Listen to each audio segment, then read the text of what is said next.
నమస్కారం డాక్టర్ హరీష్ గారు. నమస్తే అండి. మిడిల్ క్లాస్ వాళ్ళని వెనక్కి లాగేటువంటి ఫినాన్షియల్ హ్యాబిట్స్ ఏంటండి? ఓయ్యా, మిడిల్ క్లాస్ని మిడిల్ క్లాస్గా ఉంచి ఇంకా కింద పడిపోయే హ్యాబిట్స్ చాలా ఉన్నాయి. అందులో ఫస్ట్ వచ్చేసి ఈఎంఐ అంటే డబ్బులు అనుకుంటారు.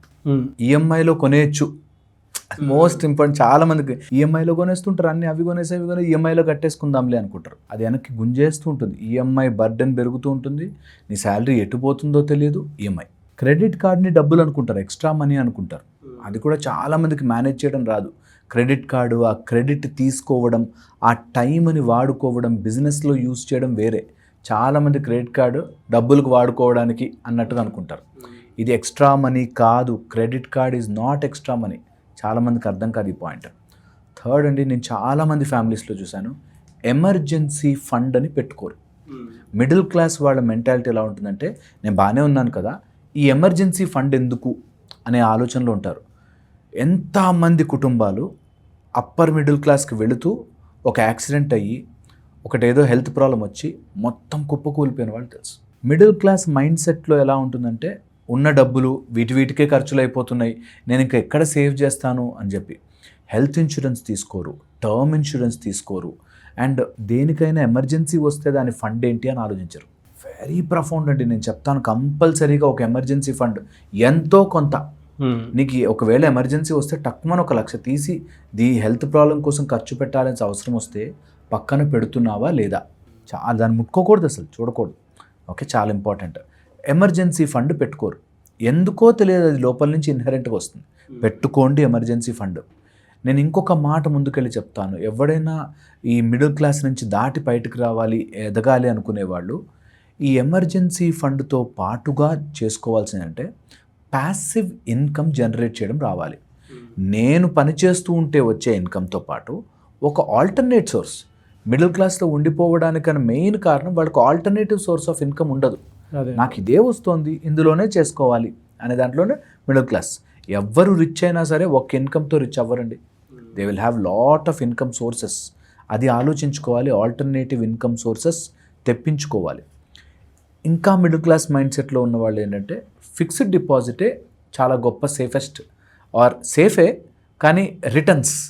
ఫిక్స్డ్ డిపాజిట్ చేసాం అమ్మాయి అనుకుంటారు, ఫ్యూచర్ సెక్యూరిటీ ఉంది కదా, సెక్యూరిటీ భావిస్తారు. కానీ ఎక్కువ రిటర్న్స్ రావాలి, మిడిల్ క్లాస్ నుంచి పైకి వెళ్ళాలి అంటే ఆ రిస్క్ ఫ్యాక్టర్ని అసెస్ చేసుకుంటూ వేరే వాటిలోకి ఇన్వెస్ట్ చేయడం రావాలి. ఫిక్స్డ్ డిపాజిట్తో ఉన్న వాళ్ళంతా అట్లా డబ్బుని చిన్న పర్సంటేజ్ ఆఫ్ రిటర్న్స్తో ఆగిపోతారు. ఇంకొక పాయింట్ మిడిల్ క్లాస్ వాళ్ళకి అర్థం కానిది ఏంటంటే, ఈ చిట్లు వేసి లేకపోతే లోకల్గా డబ్బులు దాచిపెట్టి ఆ టైమ్ లాక్ ఇన్ పీరియడ్ అర్థం కాదు. ఓకే, ఎప్పుడైనా చిట్ని తొందరగా ఫస్టే ఒక చిట్టు వేసామంటారు, ముందే ఇప్పుడు 5 లక్షలు చిట్టు వేస్తే 3,70,000 అలా వచ్చినా తీసుకుంటారు. So you losing already lot of money. అప్పు మీద అప్పు, అప్పు మీద అప్పు, అప్పు మీద అప్పు అయిపోతుంది. ఆ ప్లానింగ్ తెలియక ప్రాబ్లం అవుతుంది. ఇంకా మిడిల్ క్లాస్ మైండ్ సెట్లో ఉన్న వాళ్ళకి చేసే జనరల్ మిస్టేక్స్ చెప్తున్నాను. దట్ ఎవరినో నమ్మి డబ్బులు పెడతారు. వాడు ఎవడో చెప్పాడు, ఆ ఏజెంట్ ఏదో చెప్పాడు, ఇంకోళ్ళు ఏదో చెప్పారు, వాళ్ళ బ్యాక్గ్రౌండ్ ఏంటి, వాళ్ళు నిజంగా క్వాలిఫైడా, వాళ్ళు కరెక్టా అనేది ఉండదు. ఈ లోకల్ డబ్బులు దాంట్లో ఉండి రిచ్ అవ్వరు. మేబీ వాళ్ళు నిజంగా మోసం చేయడానికి చెప్పుండకపోవచ్చు, కానీ ఆ ఏజెంట్సో చిట్సో వాళ్ళ బిజినెస్ వాళ్ళకు ఉంటుంది. సో అందుకని నువ్వు రిచ్ అవ్వాలి ఆర్ మిడిల్ క్లాస్ దాటి బయటకు వెళ్ళకుండా అందులోనే ఆలోచిస్తే అక్కడే ఉండిపోతారు. వీళ్ళు చిన్న డబ్బులని, ఈ లాక్ ఇన్ పీరియడ్ని క్యాల్కులేట్ చేయరు. ఈ చిట్ తీసుకునేటప్పుడు, దాన్ని ఇన్వెస్ట్ చేసేటప్పుడు ఎలా ఉంటుంది ప్లాన్ చేసుకోరు. దీనివల్ల కూడా మిడిల్ క్లాస్లోనే ఉండిపోతారు.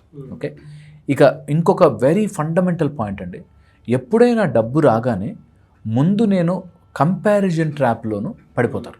కంపారిజన్ ట్రాప్ అంటే, ఇప్పుడు వచ్చిందిగా డబ్బులు, దీనికైనా పెట్టేద్దాం, దీనికైనా వాడేద్దాం అని చెప్పి ఆలోచిస్తుంటారు. అండ్ ఇప్పటికీ కూడా అండి, గోల్డ్ అనేది ఒక గొప్ప సేవింగ్గా భావిస్తారు. ఓకే, గోల్డ్ లాంగ్ టర్మ్లో నీకు గొప్ప సేవింగ్.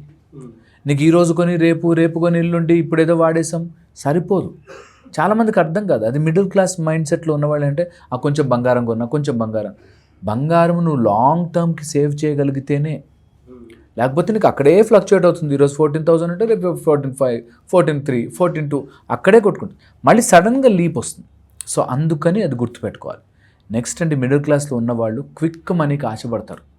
ఉన్న సంపాదించింది దాచిపెట్టిందంతా వాడెవడో చెప్పాడు ఇదేదో వ్యాపారం ఉందని చెప్పి అందులో పెడతారు పోతారు. These are all middle class traps. And మన దగ్గర మార్కెట్లో మోసం చేసే వాళ్ళు ఈ మిడిల్ క్లాస్ పీపుల్నే టార్గెట్ చేస్తారు. రిచ్ పీపుల్కి తెలుసు ఎక్కడ పెడితే ఎవరి దగ్గర నుంచి ఏది నిజంగా వస్తుందో తెలుసు. పువర్ పీపుల్ దగ్గర లేవు డబ్బులు పెట్టరు. బట్ మిడిల్ క్లాస్ వాళ్ళకి కొంత ఉండి లేకుండా ఉంటుంది కదా, అలాంటి వాళ్ళని టార్గెట్ చేస్తారు. నేను చూశానండి, గోల్డ్ కాయిన్ బిజినెస్లు అని చేస్తారు, మల్టీ లెవెల్ మార్కెటింగ్స్ అని చేస్తారు. తర్వాత అదేదో ఈ సామాను మా దగ్గర కొనుక్కోవాలి, అది మీరు ఇద్దరిని చేయాలి, ముగ్గురిని చేయాలి. ఇదంతా మిడిల్ క్లాస్ వాళ్ళకి ఆశలు చూపించే టైపే. ఇది వెరీ కేర్ఫుల్ ఉండాలి అలా క్విక్ మనీ కోసం ఆశపడితే. ఓకే, ఇది మనం రెగ్యులర్గా మాట్లాడుకునే విషయం. ఇంకొంచెం ఇన్సైడ్కి వెళ్దాం. Middle class mindset or middle క్లాస్లో మనీ అక్కడే ఆగిపోయిన వాళ్ళు నేను చూశానండి చాలా మటుకు. డబ్బు రావాల్సిన వాటిని ఎనర్జీ వైజ్గా చూడరు, ఆ ఎనర్జీని అర్థం చేసుకోరు, మనీని ఒక టైప్ ఆఫ్ బరువుగా భారంగా తీసుకుంటారు. ఓకే, నేను ఈరోజు చెప్పిన టెక్నిక్ ట్రై చేయండి. ఎవరికైనా ట్రై చేసుకోవాలంటే మనీ విషయం మీద మిడిల్ క్లాస్ నుంచి బయటకు రావాలంటే ట్రై చేయాలంటే, okay, always resonate with your throat. నీ థ్రోట్ చక్ర ఎంత పాజిటివ్ నీకు మనీ రావాలని చేస్తుందో అదే ఆలోచించండి. థ్రోట్ చక్రాకి 3 మినీ చక్రాస్ ఉంటాయి. ఈ చక్రాస్కి మినీ చక్రాస్ 3 ఉంటాయి. That's a triangular area.